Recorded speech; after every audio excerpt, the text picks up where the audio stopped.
नमस्कार दोस्तों, स्वागत है आप सभी का। पिछले काफ़ी समय से आप मून लाइटिंग के बारे में सुन रहे होंगे। इस टर्म ने आज के समय इंडिया में एक अलग ही डिबेट छेड़ दी हुई है कि क्या मून लाइटिंग सही है, क्या मून लाइटिंग गलत है। तो इस वीडियो में हम सबसे पहले देखेंगे मून लाइटिंग होती क्या है, क्या इसके पॉजिटिव्स हैं, क्या इसके नेगेटिव्स हैं, पक्ष विपक्ष क्या है, हम सब इसके बारे में देखेंगे। तो चलिए शुरू करते हैं। देखिए, आसान भाषा में मान लीजिए कि ये एक व्यक्ति है, ये एक इस कंपनी में काम करता है। इस कंपनी का नाम है एक्स। अब ये इसकी प्राइमरी जॉब है, यानी मेन जॉब है, मेन नौकरी है, और ये नौकरी करता है, यहाँ से इसको पैसे मिलते हैं। लेकिन अब मान लो कि इस कंपनी में ये काम करता है 9 to 5, सुबह 9 से शाम को 5 बजे तक। अब ये बोलता है कि यार चलो ठीक है, 9 बजे से पहले 5 बजे के बाद मैं किसी और कंपनी के साथ काम करता हूँ। तो मान लो ये किसी और कंपनी के साथ काम करने लग पड़ा। अब ये वहाँ से भी पैसे कमाने लग पड़ा। तो एक प्राइमरी जॉब होते हुए भी एक्स कंपनी के साथ काम करते, मान लो ये वाई कंपनी है, प्राइमरी जॉब होते हुए भी ये किसी और कंपनी के साथ भी काम कर रहा है 5 बजे के बाद और 9 बजे से पहले। मतलब जो प्राइमरी जॉब का समय है उसमें नहीं, उसके बाद या पहले, उसको कहा जाता है मून लाइटिंग आसान भाषा में। ये तो हो गया एक बेसिक की लेमैन लैंग्वेज में कि असल में मून लाइटिंग है क्या। अब हम देखते हैं एक्चुअल में इसकी एक प्रॉपर डेफिनेशन क्या है। देखिए, moonlighting simply refer to the act of having a second job. एक कंपनी में काम कर रहा था एक्स में, अब वाई में करने लग पड़ा साथ साथ में, हैविंग अ सेकंड जॉब और working for extra projects, gigs और employers that count as a secondary source of income outside one's working hours. Working hours समझ गए, 9 to 5। तो इसके बाहर ना 9 से पहले 5 के बाद, तब हम उसको कहेंगे कि ये क्या कर रहा है, ये मून लाइटिंग कर रहा है। अब यहाँ पे सवाल है कि किस प्रकार के जो काम है उसको सेकेंडरी सोर्स माना जाएगा या फिर मून लाइटिंग में उसको कंसीडर किया जाएगा। अब मान लो कोई व्यक्ति है एक कंपनी में 9 से 5 बजे तक काम कर रहा है। अब 5 बजे के बाद मान लो वो ठेला लगाने लग पड़े, तो क्या उसको मून लाइटिंग कहा जाएगा? तो इस प्रकार की नौकरियों को मून लाइटिंग नहीं कहा जाएगा। ऐसा इसलिए क्योंकि यहाँ पे ब्रीच ऑफ डाटा का कोई भी बात या कोई भी कंसर्न नहीं है। इसका क्या मतलब हुआ, आगे हम देखते हैं। मेनली आपने ये ध्यान रखना है कि कोई एक प्रॉपर कंपनी में काम कर रहा है और उसके बाद फिर वो दूसरी कंपनी में काम करने लग पड़े, उस जो प्राइमरी जॉब के जो घंटे हैं, जो आवर हैं जिसमें वो काम करेगा, उसके बाद या पहले, तब हम उसको क्या बोलेंगे, हम उसको बोलेंगे ये मून लाइटिंग है। अब मून लाइटिंग है, ये वर्कर्स को अलो करता है कि वो साइड प्रोजेक्ट्स में भी काम करें जब उन्होंने अपना शिफ्टिंग टाइम ख़त्म कर लिया है। शिफ्टिंग टाइम अगेन, जैसे हमने जो एग्जांपल देखा उसमें शिफ्टिंग टाइम क्या था, 9 to 5। तो जब उन्होंने ये काम ख़त्म कर लिया उसके बाद वो किसी भी साइड प्रोजेक्ट में काम करें without compromising on their primary employment. कि अगर जो उनकी जो प्राइमरी जॉब है, यानी हमारे एग्जांपल में जो वो व्यक्ति एक्स कंपनी के साथ जो काम कर रहा था, ये उसकी प्राइमरी जॉब, प्राइमरी एम्प्लॉयमेंट थी, उसके साथ कोई कॉम्प्रोमाइज़ किए बिना अगर वो किसी और प्रोजेक्ट के साथ काम करता है और उसको शिफ्टिंग टाइम के ख़त्म होने के बाद काम करता है, तब हम कहेंगे कि ये क्या है, ये मून लाइटिंग है।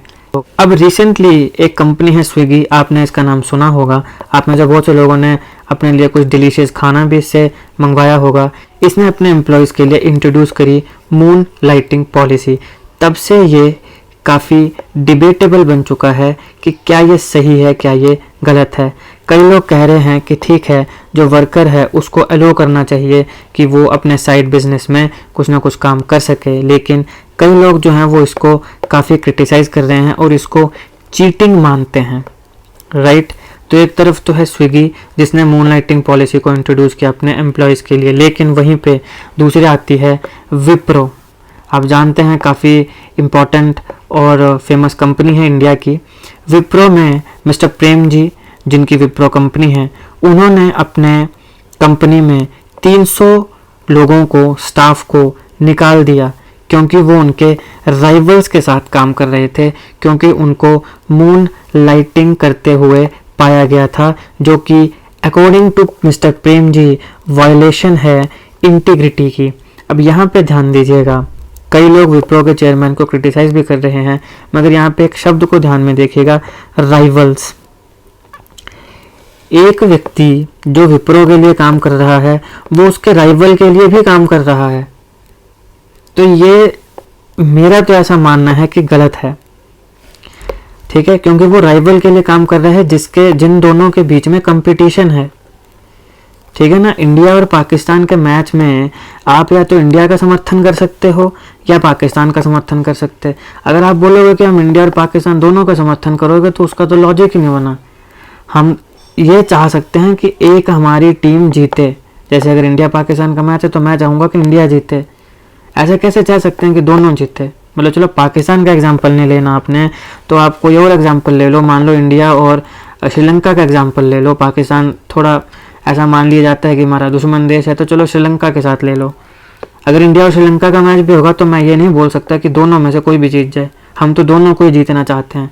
एक ही बोलेंगे ना कि भैया इंडिया जीतना चाहिए, क्योंकि उस समय ये दोनों क्या है, राइवल है। तो राइवल के साथ काम कर रहा था, ये शब्द को ध्यान में दीजिएगा। यही एक जो इसका कौन है, या फिर जब हम इसके नेगेटिव्स देखेंगे वहाँ पर ये चीज़ आपके यूज़ में आएगा। देखो अब यहाँ पे हम पक्ष और विपक्ष करने के लिए नहीं बैठे हैं। बहुत से लोगों को मैंने देखा है कि वो अपने इश्यूज़ को या अपने मतलब है ना जो पॉइंट ऑफ व्यू उसको लेकर आते हैं कि देखो नहीं हमारे अकॉर्डिंग तो ये सही है, हमारे अकॉर्डिंग तो गलत है। ऐसा नहीं होता है। आप जिस एग्जामिनेशन की तैयारी कर रहे हो वहाँ पे आपसे होलिस्टिक नॉलेज पूछा जाता है या मांग की जाती है कि आपके पास इसके पॉजिटिव्स भी हों और नेगेटिव्स भी। तो आपने ये गधों की तरह एक तरफ नहीं देखना है कि अच्छा मेरे अकॉर्डिंग ये ठीक है तो ठीक है, नहीं, आपने हर पॉजिटिव और नेगेटिव दोनों देखना है, तो फायदा है प्रिपरेशन का। तो अब सवाल आता है कि क्या मूनलाइटिंग लीगल है कि क्या इलीगल है। तो देखिए अगर हम कानून की बात करें तो ऐसा कोई भी ओवरआर्किंग लॉ नहीं है जो प्रोहिबिट करे मल्टीपल जॉब्स करने के लिए किसी भी व्यक्ति को। ऐसा कोई कानून नहीं है जो आपको अपनी नौकरी के अलावा किसी दूसरी नौकरी को करने से मना करे या प्रोहिबिट करे, रोके। लेकिन यहाँ पे बात आती है कि जो कंपनी है उसके अपने रूल्स, उसके अपने कंपनी के लॉज क्या हैं। तो अगर उसके लॉज अलो करते हैं तो ठीक है, अगर लॉज अलो नहीं करते तो फिर वो ब्रीच माना जाएगा।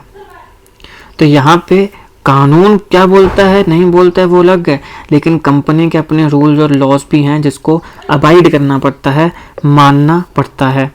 अगर हम बात करें कि अगर आप जो दो नौकरियां कर रहे हैं, मतलब कोई भी व्यक्ति जो दो नौकरियां कर रहा है, अगर वो सिमिलर नेचर है जॉब की, तो फिर वो ब्रीच ऑफ कॉन्फिडेंशियलिटी इश्यूज इसको बीच में ला सकता है। अब इसका मतलब क्या हुआ, देखिए जैसे हमने विप्रो के केस में देखा कि एक तो तुम विप्रो के लिए काम कर रहे हो, फिर तुम उसके ही राइवल के लिए काम कर रहे हो, तो यहाँ पे हो सकता है ब्रीच ऑफ कॉन्फिडेंशियलिटी इशू, यानी कि ऐसा हो सकता है।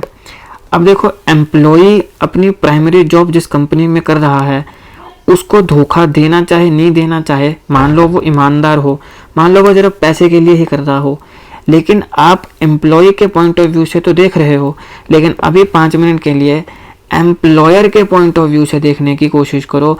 जिस ऑर्गेनाइजेशन का वो जो हेड है उस हेड के पॉइंट ऑफ व्यू से सोचने की कोशिश करो कि मान लो ये व्यक्ति है, विप्रो के लिए भी काम करता है, राइवल के लिए भी, तो जो इस विप्रो का हेड है वो कैसे इस पर भरोसा कर ले भाई कि तूने कंपनी भी ढूंढी तो वो ढूंढी जो मेरी राइवल है, जो मेरे ही खिलाफ कंपटीशन में जो मार्केट है उसको कैप्चर कर रही है, तो तू दोनों के लिए कैसे काम कर सकता है, राइवल के लिए तो कैसे काम कर सकता है। तो इस हिसाब से एक कॉन्फिडेंशियलिटी के ब्रीच होने का जो इशू है वो यहाँ से निकल कर आता है। अब काफ़ी कंपनीज जब आपको जॉब देती हैं तो वहाँ पर एक एग्रीमेंट साइन होती है, उस एग्रीमेंट में कॉन्फिडेंशियलिटी के क्लॉज भी होते हैं। अब ऑब्वियस सी बात है, मान लो आपकी एक एक्स कंपनी है, आप एक वाई व्यक्ति को नौकरी देते हो, तो आप चाहोगे कि ये जो वाई व्यक्ति है इसकी लॉयल्टी मेरी तरफ रहे। तो अगर ये मेरे राइवल में जेड कंपनी में जो मेरी राइवल हो, मान लो जो मैं बेच रहा हूँ वो ये बेच रही है, तो अगर इसमें भी तू काम कर रहा है इसमें भी तू काम कर रहा है, तो इसका मतलब ये हुआ कि मेरी तरफ तू लॉयल नहीं है। ये मैं क्या बता रहा हूँ, ये मैं उस कंपनी के ओनर के दिमाग की बात जो होगी वो होगी कि वो कैसे उसको एलो कर दे, कैसे उसके ऊपर कॉन्फिडेंस कर ले। तो कई कंपनीज अपनी एग्रीमेंट में ही जो कॉन्फिडेंशियलिटी क्लोज होता है उसमें मल्टीपल एम्प्लॉयमेंट जो हैं उसको प्रोहिबिट कर देती हैं, राइट। तो अब कई लोग इसके पक्ष में भी हैं, कई विपक्ष में भी हैं। जैसे हमने स्विगी का केस देखा, स्विगी ने लो कर दिया। तो कईयों के मुताबिक जो मून लाइटिंग है वही भविष्य है, वो फ्यूचर है। लेकिन कई लोग हैं जो इसको मानते हैं कि इससे breach of code of conduct जो है वो हो जाएगा। जैसे कि इसी केस में मिस्टर प्रेम जी की इस बात को ध्यान से सुनिए। इन्होंने कहा कि the reality is that there are people today working for Wipro and working directly for one of our competitor and we have actually discovered 300 people in the last few months who are doing exactly that. कि कुछ 300 लोग ऐसे हैं जो विप्रो के लिए काम कर रहे हैं और वो हमारे राइवल्स के लिए भी काम कर रहे हैं। तो इसलिए हमने उनको क्या किया, निकाल दिया। और यहाँ पे देखो कि मिस्टर प्रेम जी इसको, इस चीज़ को यानी मून लाइटिंग को चीटिंग की तरह जो है वो कंसीडर करते हैं। तो यहाँ पे आप सिर्फ एक पॉइंट ऑफ व्यू को मत देखिए कि जो एम्प्लॉय का पॉइंट ऑफ व्यू है कि चलो यार वो 2-3 चीज़ों जगहों से पैसा कमा सके। एक एम्प्लॉयर का पॉइंट ऑफ व्यू भी मैटर करता है कि अगर वो एम्प्लॉयर किसी एम्प्लॉय को नौकरी देता है तो वो चाहता है कि ये जो व्यक्ति है ये मेरे लिए लॉयल रहे, समझ गए। और इस प्रकार के जो साइड हसल होते हैं सबसे पहले तो ये होने चाहिए लीगल, ठीक है। अब यहाँ पे प्रॉब्लम क्या है कि यहाँ पे लीकेज ऑफ कॉन्फिडेंशियल इन्फॉर्मेशन जो है उसका खतरा होता है, जो कि प्राइमरी जॉब की। अब देखो यार, कोई भी कंपनी में कोई व्यक्ति काम करता है तो कंपनी की कुछ ऐसी इन्फॉर्मेशन होती है जो कंपनी नहीं चाहेगी कि किसी भी राइवल को पता चले। मैं आपको इसका एक एग्जाम्पल देता हूँ, आप में से बहुत से लोगों ने शायद सुना भी होगा। स्टीव जॉब्स जो कि एप्पल के फाउंडर थे, इनकी कंपनी में एक व्यक्ति इनके साथ काम करता था। उसको इस कंपनी इनके सारे आइडियाज़ के बारे में पता था। इसने क्या किया, बाद में ये बिल गेट के साथ मिल गया। अब मैंने भी इसको किसी न किसी आर्टिकल में या बुक में पढ़ा है कि ऐसा कुछ हुआ था कि बिल गेट के साथ के जो माइक्रोसॉफ्ट के फाउंडर है उनके साथ मिल गया और फिर वो इन्फॉर्मेशन पूरी की पूरी यहाँ चली गई और जो इनका जो आइडियाज़ थे उसके ऊपर इसने काम कर लिया। इनके अभी आइडिया पूरे जो थे वो इम्प्लीमेंट हुए नहीं, उससे पहले ही ये इम्प्लीमेंट हो गया। तो ऐसा माना जाता है कि यही एक कारण है कि स्टीव जॉब्स और बिल गेट्स के बीच में कभी भी ऐसा बोला जाता है कि अपने समय बनी नहीं, ठीक होगा। तो इस प्रकार के जो कॉन्फिडेंशियल इन्फॉर्मेशन होती हैं उसके लीकेज का खतरा है। अब आप खुद ही सोचो कि मान लो आपकी एक एक्स कंपनी है और उस कंपनी में आप बोलते हो कि भैया हम जो हैं हम XYZ ये काम अगले समय करने वाले हैं, अगले 1 साल में करेंगे। अब आपका एक एम्प्लॉय है, आपने उसको बताया है क्योंकि एम्प्लॉय से तो काम लेना है। आपका एम्प्लॉय क्या करता है, उस बात को जाके वाई कंपनी के पास जाके बोल आता है और जितने में आप उसको इम्प्लीमेंट करोगे उतने में ये मार्केट में भी उस चीज़ को उतार देता है। तो यहाँ पे क्या हो गया, लीकेज होगी किसकी, कॉन्फिडेंशियल इन्फॉर्मेशन की। तो एम्प्लॉयर के लिए तो एक पॉइंट ऑफ व्यू से आप बोल सकते हो कि ज़रूरी नहीं है कि एम्प्लॉय जो है वो ठग ही हो, एम्प्लॉय जो है वो ईमानदार हो सकता है, ऑनेस्ट हो सकता है और वो सिर्फ पैसे के लिए ही कर रहा हो। ये तो एम्प्लॉय का पॉइंट ऑफ व्यू हुआ, कॉमन मैन का पॉइंट ऑफ व्यू हुआ। अब इस बिजनेस के ऑनर की बात करो कि वो तो इसका वेट नहीं करेगा देखने का कि अच्छा ये ईमानदार है कि नहीं है, उसको तो इससे सिर्फ काम का मतलब है। तो ये कारण है कि यहाँ पे ट्रस्ट इश्यूज हैं, इस चीज़ में ट्रस्ट इश्यूज हैं। तो इसके प्रोज भी बोले जा सकते हैं और इसके कॉन्स भी बोले जा सकते हैं। प्रोज में तो तुम यही कहोगे कि ठीक है भाई, ये जो भी नौकरी करेगा किसी कंपनी में तो ये या तो यंगस्टर है, नया नया जो पढ़ाई करके निकला है, या फिर ये कोई ना कोई ऐसा व्यक्ति होगा जो है ना बेचारा गरीब हो या मिडिल क्लास फैमिली से आता हो, तो फिर उसको जॉब करनी पड़ेगी। तो इसलिए ठीक है कि एक प्राइमरी जॉब के साथ साथ अगर साइड बिजनेस भी करता है तो दिक्कत क्या है। लेकिन यहाँ पे ये तो एम्प्लॉय का पॉइंट ऑफ व्यू है। अब यहाँ पे थोड़ा एम्प्लॉयर का पॉइंट ऑफ व्यू होगा कि वो ये चाहेगा कि अगर इस व्यक्ति को मैंने नौकरी दी है तो इसकी लॉयल्टी भी किसकी तरफ हो, मेरी तरफ हो। तो ये इसका नेगेटिव है मूनलाइटिंग का। बाकी इस प्रकार के जो साइड बिजनेस है ये लीगल होने चाहिए। और यहाँ पे देखो breach of confidence, leakage of confidential information, इसके साथ साथ एक और चीज़ आती है, वो है एम्प्लॉय की प्रोडक्टिविटी। अब ऐसा हो सकता है कि देखो 10 जगहों पे अगर वो काम करे, 10 जगहों पे दिमाग मारेगा, तो हो सकता है कि धीरे धीरे उसकी जो प्रोडक्टिविटी है वो कम हो जाए। ऐसे वो सिर्फ अपनी कंपनी के एक प्रोजेक्ट पे काम कर रहा था, अब वो 10 प्रोजेक्ट्स पे काम कर रहा है, या मान लो 2-3 प्रोजेक्ट्स पे काम कर रहा है। तो यहाँ भी उसका दिमाग लग रहा है, यहाँ भी दिमाग लग रहा है, यहाँ भी दिमाग लग रहा है, तो उसकी जो प्रोडक्टिविटी है वो क्या हो जा रही है, वो डिक्रीज हो जा रही है, वो कम हो जा रही है। और वो एक कॉज ऑफ कंसर्न होगा किसके लिए, जो प्राइमरी जॉब है उसकी, उसके लिए। जो प्राइमरी जॉब, जिस कंपनी ने प्राइमरी जॉब दी है उसके लिए, क्योंकि वो चाहेगी कि हम इसको महीने का पैसा दे रहे हैं, तो और वो वहीं से सबसे ज़्यादा पैसा वो कमा भी रहा है, तो फिर वो 100% मेरी ही जॉब में लगाए। अब यहाँ पर भी एक और बात हो सकती है कि भाई कुछ मल्टी टैलेंटेड भी होते हैं, ठीक है ना।